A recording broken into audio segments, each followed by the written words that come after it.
Welcome to Women Who Walk. I'm Louise Ross, writer and author of Women Who Walk the book, the inspiration for this podcast. And just as I did for the book, here I'll be interviewing and unpacking the journeys of impressive, intrepid women who've made multiple international moves for work, for adventure, for love, for freedom, reminding us that women can do extraordinary things. You can find a transcript with pictures to each episode and my books on my website, louiseross.com.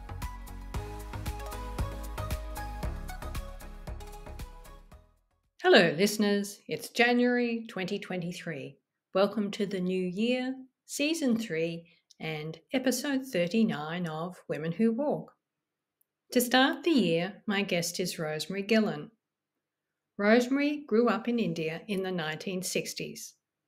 A child of mixed-race parents, Indian, British, Portuguese, Scottish, German and Irish, she was called Anglo-Indian. At 13, her family emigrated to Australia, where she was called Small and Dark, which is the title she gave to a verse she wrote and which was published just a couple of months ago in an anthology of short stories and poems. In her late 20s, Rosemary's international relocations began. Over a 16-year period, she moved 12 countries with her then hotel manager husband, and along the way they had 2 children. But when her marriage ended, and her children launched, with her IT work, she moved 2 more countries independently. Rosemary has documented the highs and lows of her peripatetic life in her writing, including her contributions to a number of expat anthologies. Her first published work, Yes, Me Too, appeared in Once Upon an Expat. That same year, 2016, her story, My Turkish Delight, was published in Knocked Up Abroad Again, Baby Bumps, Twists and Turns Around the Globe. And her latest 3 works, one of which is the verse I mentioned, Small and Dark, was published in November 2022 in Undefeated, a collection of short stories and poems written by professional migrant women about the challenges they faced moving to Australia. In our conversation today, we talk about the origins of Rosemary's mixed heritage, the discrimination her family encountered in India, and the discrimination her family then encountered in Australia in the 1970s, and how feeling different, like an outsider, was somewhat diminished as a result of finding her tribe and a sense of belonging as an expat.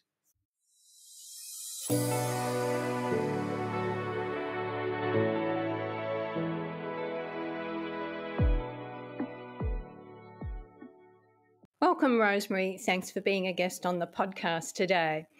And now you're in Melbourne, in Australia, and your background is intriguing, though. You were born in India to parents who were mixed race, not fully Indian and not fully British. Can you tell us about your parents, their backgrounds, and your childhood in India? Thank you, Louise, for having me on your podcast. I really appreciate this opportunity. Oh, goodness, my background. Well, the story on my dad's side was that his father was Scottish and his mum was Portuguese. But after he died, we discovered that his mum was actually his dad's Indian servant, which accounts for the fact that when his dad left India to return to his home, and his family, by the way, in Scotland, my dad's mum placed my dad in a British boys' home in the Nilgiri Hills, and that's the centre of India somewhere. And I'm guessing there were many such homes in those days for the unwanted offspring of the British. I just wanted to reflect on that right there in that little story is an enormous amount of information. So your mum was actually... No, my dad's mum was his father's Indian servant. He was born as a result of a British engineer, I believe. who had come to Australia in the war and impregnated an Indian woman who happened to be his servant. Dad was their offspring. And then my dad's father, whose name was Peter, he had to return home to Scotland and to his family, I think 3 daughters somewhere in Dundee. And my dad's mum, an Indian servant, obviously could not afford to look after my dad. So she placed him in a British boys' home. And there were many of these homes, to my understanding, in India at the time. That's an interesting and challenging background. I know that there is a connection between the Scottish and the Portuguese. Do you know much about that? Not really. There is a Portuguese element in India. I'm trying to think if it was Goa. Yeah, so that's where they would have met. So she did have Portuguese in her, but certainly she was a servant. She was not equal to him. Not that anybody was equal to the English in colonial occupied India at the time. But certainly there are stories that he apparently loved her very much and had to return home. So I hope they are true. Meanwhile, my mum's side wasn't quite so exciting. Her father was part German, part Indian, and her mum was part Irish, part Indian. And so I believe that's a total of 5 different blood types, which always says a bit of a mongrel race. And we were called Anglo-Indians, and I guess it covered everything, a multitude of sins. Being such a mixed race people, we stood out in a very class-conscious India. And worse, we were a constant reminder to the Indian people of the British Empire's "we like it, we're going to take it" attitude. So not a terribly positive race to be part of in a country like India. How did I feel about that? Maybe it was a middle child syndrome because I come from a very large family, 4 brothers and 3 sisters, and I was right smack bang in the middle. I don't believe my siblings felt terribly bad about it. Somehow I did. I struggled to see which category I fit in.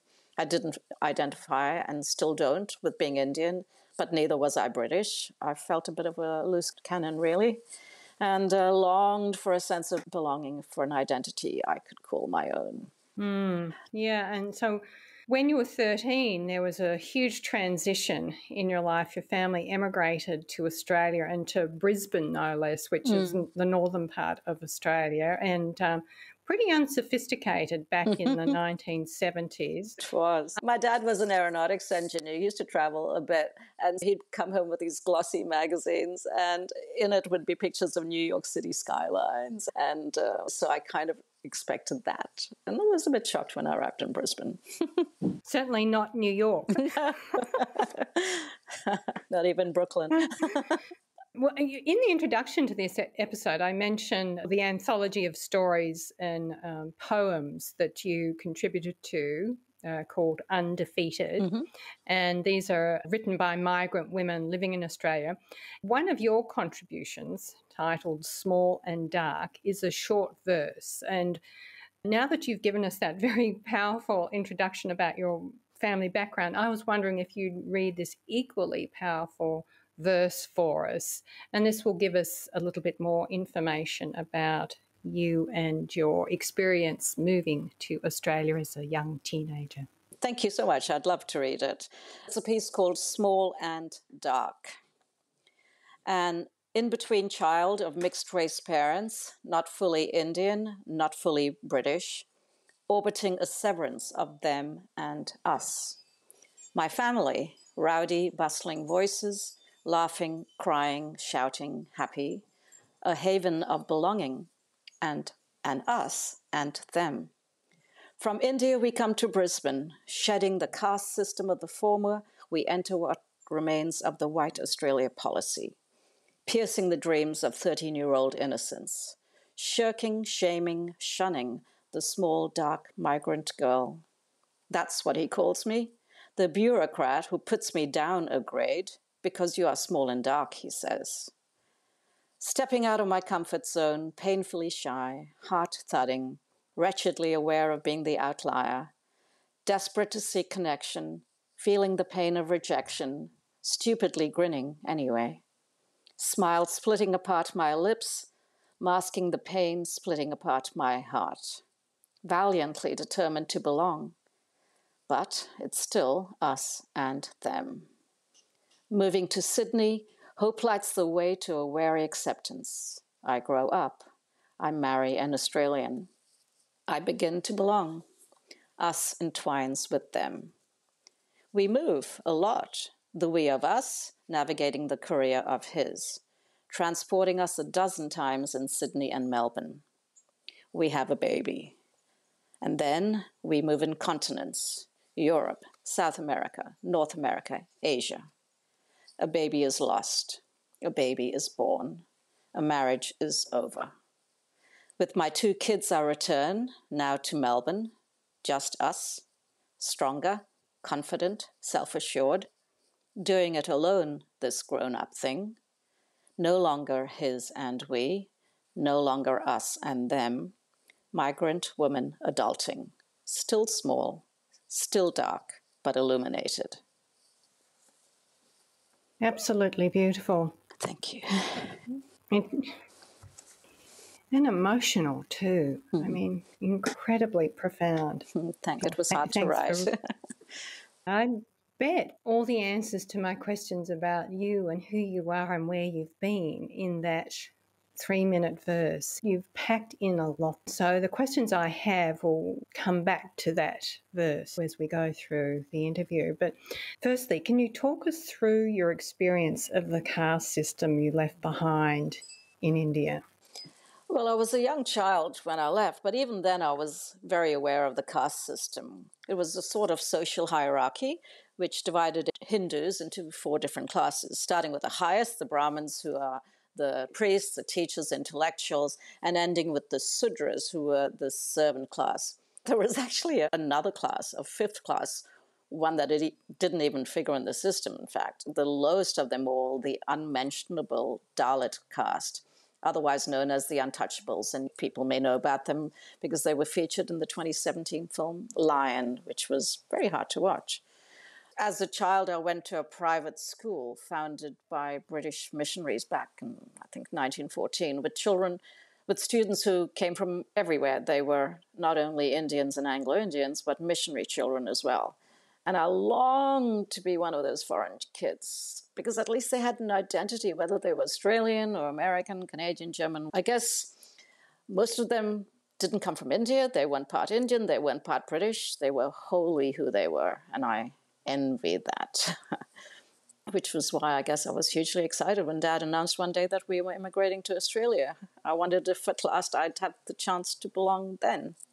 Mm-hmm. It's interesting having you talk us through the caste system because one of the very early podcast episodes is with a woman that I know well here living in Portugal, Sandia. Her family is from Gujarat and then they migrated to Mozambique and they are a Brahmin. And she entered an arranged marriage as a young woman once the family moved here to Portugal. And despite being a significant family in the caste system and despite, I suppose, coming from that place of privilege, the arranged marriage dealt her a series of very difficult experiences. So to contrast that with what you've just explained in your story, it doesn't really matter where we're from or, I guess, privilege or non-privilege. We all have our struggles, I think is what I wanted to say. We do. We all have our struggles and we all have our worth. And being in a caste or a country or a skin color is not going to change any of that. Yeah. No, it doesn't. It doesn't. And so then coming from that caste system and then you enter Australia, how did the experience compare to the xenophobic policy to keep Australia European white, which you alluded to, the white Australia policy that was dismantled only in the early 1970s? I know. It was just quite a shock because the Australians I'd met in India, the missionary kids, they were all really nice people and I expected more of the same. But what a shock it was to discover that the segregation, if you can call it that happened in India was even worse in Australia, that racism existed. I have to say that Brisbane in the 70s was rather rednecked. My little brothers and sisters particularly were spat on. They were yelled at because they had brown skin and spoke English with an interesting accent. I'd not heard about the White Australia policy. The fact that it was actually called White Australia policy completely astounds me.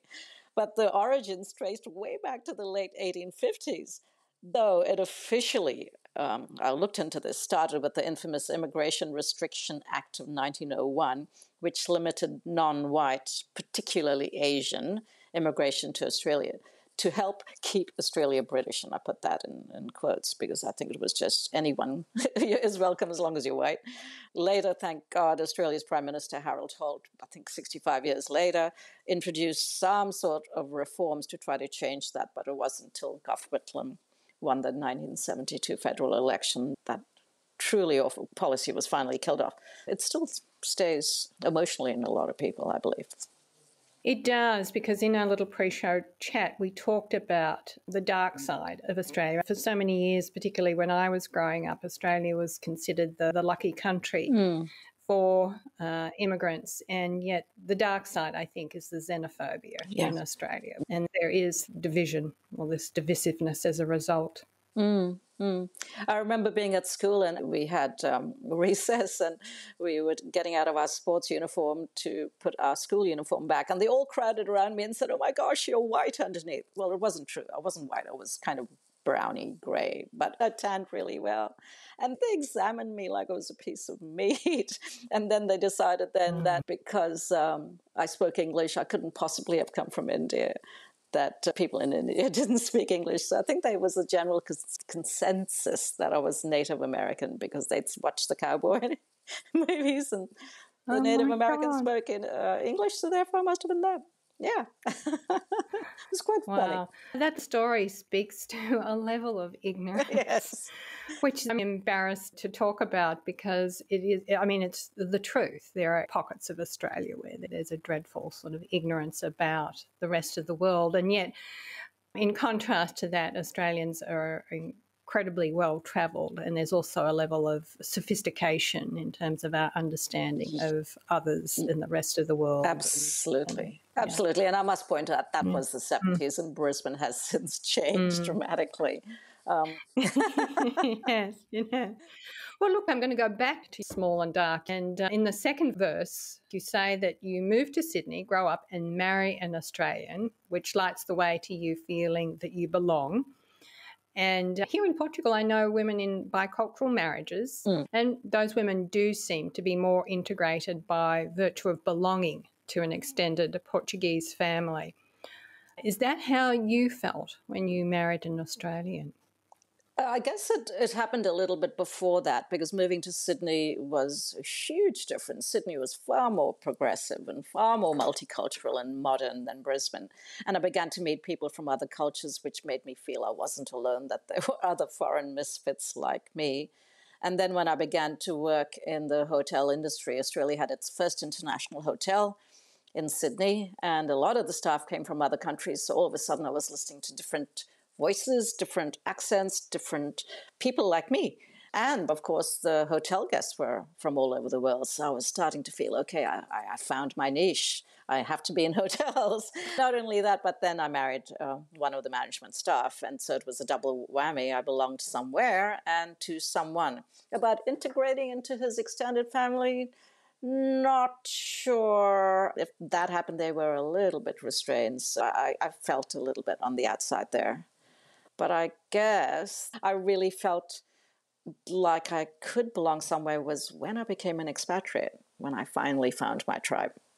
Because everybody was different like me. And for the first time, I didn't have to explain my accent, my color of my skin. I was just accepted. I was just one of them. I had several countries under my belt. I had a birth country, a passport country, and my current country of residence. That was a wonderful thing. I finally felt, okay, I found my tribe. Your husband, was his background mixed race or was he British? Well, I think most people in Australia had British backgrounds. They all came from there as a convict, perhaps. But yeah, he'd worked for an international hotel, but hadn't left Sydney. In fact, his first plane ride was on our honeymoon when we went to the very exciting city of Melbourne from Sydney. He came from the privileged northern suburbs of Sydney. And did his family accept you, or did they have doubts about your... Well, it was a little bit awkward because his mum left his dad. The two had separated and weren't talking to each other, and then here's me arriving on the scene. So our wedding was the first time they got to see each other. There was a little bit of a coldness there because it was awkward. His dad was adorable. I loved his dad. He was very warm and welcoming. His mum may not have been quite so. I don't know. I probably was seen as a rather exotic addition to the family, I would say, quite honestly. But even though I did find my tribe as an expat, I still had to work really hard to belong, and perhaps a lot of expats feel the same way. You're always a stranger. You're always needing to start over in a new environment, and either you can melt in unobtrusively or put yourself out there more boldly. I remember watching a video by Michelle Phoenix about the challenge of belonging. She explained how expats go about straddling cultures. We are unable to fit into either side. We go out of our way to be completely different from either culture. And we do this as a way of taking control of our circumstances, of forging our own identity wherever we are, of being the architect of our differences rather than the victim of our differences. And I think I've tried to do that throughout my life, going with the changes, trying really hard never to play the victim. It was actually always a huge adventure to me. I loved the expat life. That's a wonderful attitude, because it sounds like when you take on being the architect rather than the victim, it's very empowering and a really creative opportunity, in fact. Absolutely. You could forge your path. It requires a great deal of fearlessness, which you acquire being an expat, I think. Yes, and moving countries, I think I've found that you can just recreate yourself. You can be the master of your own destiny and the master of your own identity as well. Absolutely. Reinvent yourself each time. It's wonderful. So you moved a lot with your husband's work, though you both were in the hotel industry, but presumably because he was management, the opportunities to move came to him? Or the thing was that hotel had a policy that they did not like married people working together, as my job was not quite as important as his. In fact, not at all as important as his, because this was the 70s and men ruled. I had to leave, so I backed out. And he continued in the hotel industry, and I just lived it vicariously, I guess, by being the trailing spouse. Right. So then you were a trailing spouse as you moved to Europe and South and North America and Asia. And then I think you mentioned that you ultimately lived in 14 different countries. Is that right? Yes, and people wonder why I'm so confused. Yeah, the first was India, of course. That's where I was born. And the second was our arrival in Australia. And then after that, with my husband's hotel employers, I moved 11 times with them. And then when I left, one more country, which I moved to on my own steam once my kids grew up. I'm going to go back to the verse again and that same stanza, because the last three lines are so profound. A baby is lost, a baby is born, a marriage is over. Are you comfortable talking through this period of your life in a little more detail?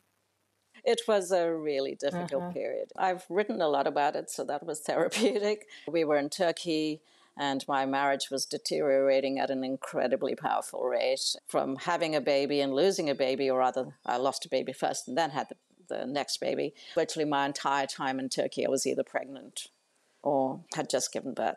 So my hormones were all over the place. I was very scared. I was very emotional. I was very much alone. But that wasn't the worst. I think our next posting, Mexico, was the hardest. It's when our marriage hit its rock bottom worst. So it took a few more countries after that to end completely. I stuck around longer than most others would have, I suppose. I guess I was hoping that things would get better in the next country, but we simply entered each new country with optimism and then left that country with optimism for the next country. In between, there were vast and lengthening swathes of despair. I think that's when I started writing poetry. Poetry seems to lend itself far better than prose to writing about trauma, I guess. There's an amazing American poet, Sarah Kay, who writes and delivers fabulous spoken word poetry, which really says it all. There was one where she said, I write poems to figure things out. I write poetry to work through what I don't understand. but I show up to each new poem with a backpack full of everywhere else that I've been. And oh gosh, I felt that with every poem I wrote back then. I feel that. It seems to me that you're working through all the trauma of your life, but with such beauty and grace, I think. Thank you. And then in 2006, you came back to Australia with your 2 kids to start over.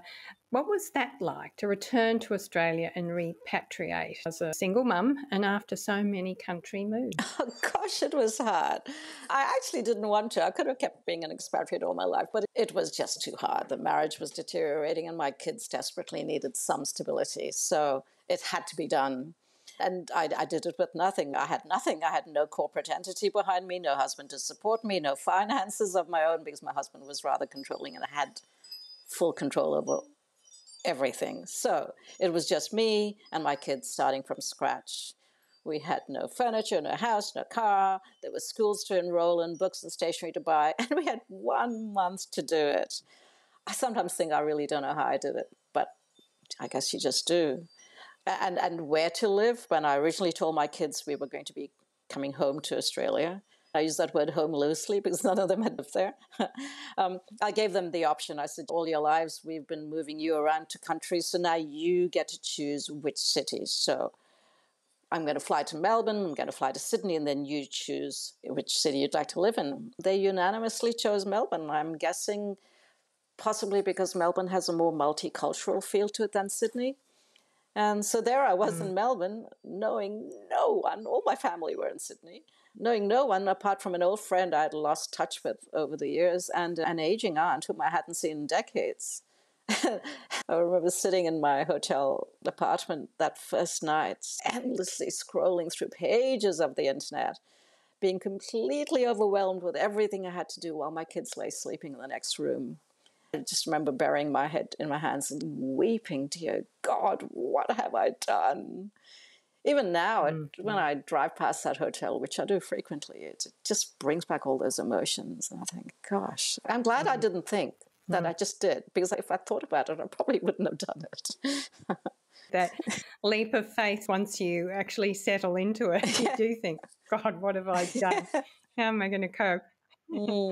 And repatriation, it's fascinating because it's a very difficult move. Sometimes I think folks feel like they're moving to a whole new country that they don't fully understand. So then the challenge of reintegrating is just like the challenges of moving to a foreign country. Absolutely. I remember there were 2 instances that cemented for me 2 things. One was I just felt I don't belong here. My own countrymen don't know me. I am here, so where do I belong? And I remember the Third Culture Kids organization. So I contacted them and said, somebody help me. I don't know what to do. And the wonderful Bryce, he had a Skype call with me and he taught me one thing that I used and it worked brilliantly. He said, you just have to find the new where you are. He said, because there's something new everywhere. Do something new. Try to live here as a tourist, as a foreigner. Don't live here as a resident. I joined a newcomers network and it was filled with expats. And I remember sitting there thinking, yeah, I'm in my tribe. But then one day when I'd gone to my 10th meeting and we were sitting in a bar and I looked around and everybody were expats, I was not. And I suddenly thought, I don't belong here. I'm a resident. And that was really profound and sad at the same time. Yes, but you had to enter that community before you could exit that community. Absolutely. Yeah. And before we move on, I just want to alert listeners, if you're not familiar with the term TCK, that's Third Culture Kids, episode 30 is a discussion with another Australian woman, actually, who is a TCK, and she goes into an in-depth discussion about the definition of a third culture kid. So if you're curious, look up episode 30 and have a listen to Tanya talk us through third culture kids. Yeah. It's a brilliant book. I've got a very well-thumbed copy in my library. In fact, I met David Pollock when we were living in Vietnam. Oh, okay. He came to speak in our international community and it was the first time I'd heard that TCK. And he delivered this Mm-hmm. talk, and after it, I went to him and I really wanted to hug him, but I thought it wasn't appropriate. So I said, "You talked about me. I finally know who I am." You won't believe it. At the time, I'd Mm-hmm. lived in 11 countries. So I said to him, "I've lived in 11 countries." And he looked at me and said, so have a lot of people, so it's okay. Yes, you're one of many. Actually, I belong to an organisation, it's mostly online, called Families in Global Transition, Right. or FIGT.org. And David Pollock's work is held up as the Bible. And so there's a lot of discussion in that community about the experience of moving countries and the experience like yours of moving family. So speaking of family, when the kids grew up, you had your own independent move to Malaysia with your job. So having moved so many times with your ex-husband's work, it must have felt empowering to relocate independently or with your work. So what was the work you were doing? And I know you're no longer in Malaysia. What happened? Why did that end, or why did you repatriate? I loved being out there, and this time on my own steam. It was fabulous. I was doing this expat thing all alone.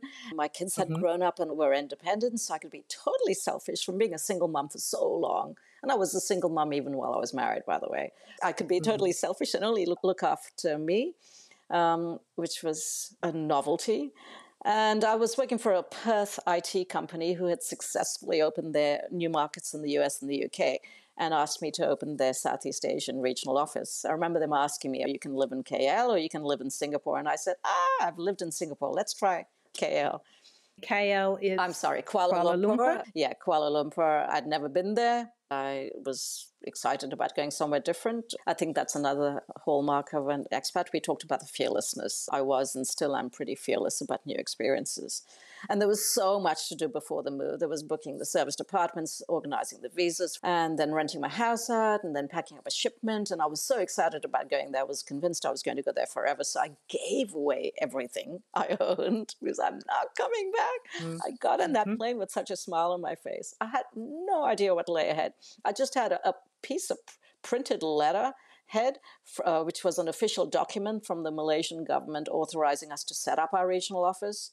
And thank God, my daughter had given me a copy of The Lonely Planet, which I hadn't read through, but she gave it to me about a day before I left. As the plane touched down KL, I suddenly realized, oh my gosh, I haven't researched what to do about transport, how I'm going to get to my service department. I was so busy fixing everything else for everybody else. So I was thumbing through the pages of Lonely Planet to see what the advice was on airport taxis, just flying by the seat of my pants. Malaysia, oh gosh, I loved it. I loved the country. I loved the people, the food, the vibrancy, everything. I just fell in love with that country. And I loved my job. I loved our products. It was so easy to sell because it was just superior products. And I was so excited about getting our company brand out because I had a marketing background. So it was like, yay, I'll go out there and promote the heck out of it. Our target market was the education space. There was heaps of international schools to see. I was just super proud of my work there. But setting up the foundations of a brand new company, particularly in Asia, where it's all based on trust and reputation. In the US and the UK, it's a far easier market. But in Asia, our competitors had been there for decades and were very well known. And here we were, a sassy newcomer, and they weren't too sure about us. So I had to work hard at building relationships, and something I believe I'm fairly good at. And I was given a handful of contacts when I arrived, and then when I left 2 years later, I had built them to 700. Sadly, the company decided to pull out of Asia for reasons I never fully understand. And so I found myself heading back to Australia, starting all over again, tail between the legs sort of thing. But I seem to be very good at starting over. And heading back to Australia, are you settled there now? Or is there another, do you imagine another country move at some point? Gosh, I'm always thinking about the next place. I did not want to come back. I had no choice. Being in the IT sector was so dominated by males anyway. It was great in Asia. Here in Australia was another thing altogether. So I decided, that's it. I've had enough of the IT world. What can I do next? A New Zealand friend of mine suggested, hey, why don't you try real estate? And I thought, I have no idea. And he said, look, you've moved often enough. You should know it well. By the way, I've moved 61 times so far. So I did, got into the industry, and my favorite part was the open homes because I got to look at lots of homes and sort of vicariously move. I just want to clarify, Rosemary, you said you'd moved 61 times. So that's not 61 countries. No. That's 61 houses. Yeah. 61 houses. My dad was a bit of a Okay. gypsy, so that's where I got it from. We moved a lot when we were children, and then I moved a lot within Australia and in those other countries. Yeah, so I could understand. Selling real estate makes sense, actually. Yes, I know. I can do it for other people. As for whether I feel settled now, no, I don't. It's just the bane of my existence, this homelessness that I feel. I can't explain it to anybody, that I am constantly looking to new horizons. I don't think I would feel settled anywhere. I was speaking to my brother when I was quite young, when we were in Brisbane, and I kept wanting to leave and go somewhere. And he said, Rosemary, you'd never be happy. You could go to Timbuktu and you'd never be happy. And he was right. The hard thing now is my heart and my head are here in Melbourne because I guess since the COVID pandemic, it brought home the stark reality of what would have happened had I been an expat and my kids were not in the same country. Just that excitement of expat life is wonderful. The draw of having a new adventure somewhere else and rising to a new challenge, all of that is fabulous. But when it comes down to difficult times where there's so much uncertainty, that's when I was really glad to be here in Melbourne, living in the same city as my kids. I don't know how that has colored how I'd feel about moving elsewhere. I certainly wouldn't knock back the chance. Maybe I just simply have to travel a lot. In order to satiate that restlessness. And yet I think you've alluded to something that many people will identify with, and that is that the pandemic shifted our attitudes, individual attitudes, on so many levels. And one of the things that shifted for you is you set up an online business as a proofreader and editor because you're at home. Australia had one of the severest lockdowns. You are a writer. You've had many stories published in expatriate anthologies. And I believe you're now working on a memoir, which I can totally understand because your stories are vast and rich. Can you tell us a little about what the focus of that memoir is? Well, I came up with the title while we were in our hotel apartment in Beijing. It was a particularly bad occasion. And I remember thinking, I'm going to write a book about this, and I know what the title is. And I ripped up a piece of paper from the hotel compendium on the desk, and I wrote Tales of a Hotel Life and Other Stories from Hell. And I folded it up and I stuck it in the pocket of my jeans. And many years later, I started writing that book. It's basically written around the premise that extremely unhappy marriages generate obscene quantities of jewelry. And I had a lot. I had a lot of jewelry. What do you mean by that? To placate someone. So whenever he did anything awful, he would buy me a gift to not really say I'm sorry, but here, that'll make you happy. In fact, there were times where I actually said, I feel a bit of a prostitute receiving presents for bad stuff, if that makes sense, just to shut me up. But later on, with the marriage getting worse and unhappier, I got on the bandwagon too. And especially when we lived in Dubai, which was the gold capital, I would just be frequenting the Dubai gold souk and buy earrings and rings and lots of jewelry. So I got it given to me, but towards the end I started buying it as well. It was the little sparkle that made a miserable existence a little bit better. Maybe filled a sense of emptiness. Yes. I guess when people go shopping excessively, feel that it fills something, but it's just empty. It's just a placeholder, really. So this book that I decided, how can I bring the jewelry into these tales? I came up with an idea that each tale would be about an adventure in that particular city, in that particular country, and the piece of jewelry I got there. And the story revolved around the history of the country, but of the culture, the everyday life, the relationship, and where that piece of jewelry fitted in. I think it'll make some good reading. So are you still working on it? What's the... Well, I spent 12 years writing it. Right now, it's in its final editing stage, so I'm hoping it's going to be ready, or I'm aiming for it to be ready for publication next year, 2023. I've dipped into Undefeated. That's the anthology that I mentioned earlier, which features your verse, Small and Dark. So I look forward to this latest work. Thank you. So now, if listeners would like to learn more about you, your work and your writing, including Undefeated and the other anthologies that you've contributed to, where can they find you online, your website and social media? Thank you. My branding is Right Said Rose. I have a website, that's the copywriting side of it, but I also have a Facebook writers page, which is under Right Said Rose. And also you can find me on Instagram on Click Said Rose.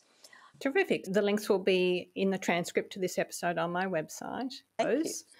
I'm developing a new website, which is going to cover my other 2 R's, apart from writing, relocation and real estate and tourism thrown in. I'm putting that all under the banner of Whole Lot of Rose, definitely running by the middle of 2023, hopefully in early 23. That's a really fun and clever spin on words. Whole lotta Rose. Thank you. It's going to be fun to develop that for sure. Well, thank you so much, Rosemary. Thank you for participating as a guest on Women Who Walk. Thank you so much for having me. I just hope what I have said resonates with some of your listeners and hope they can relate. Thank you, Louise. Thank you for listening today. So you don't miss future episodes, subscribe on your favourite podcast provider or on my YouTube channel, Women Who Walk Podcast. Also, feel free to connect with comments on Instagram at Louise Ross Writer or Writer and Podcaster Louise Ross on Facebook, or find me on LinkedIn. And finally, if you enjoyed this episode, spread the word and tell your friends.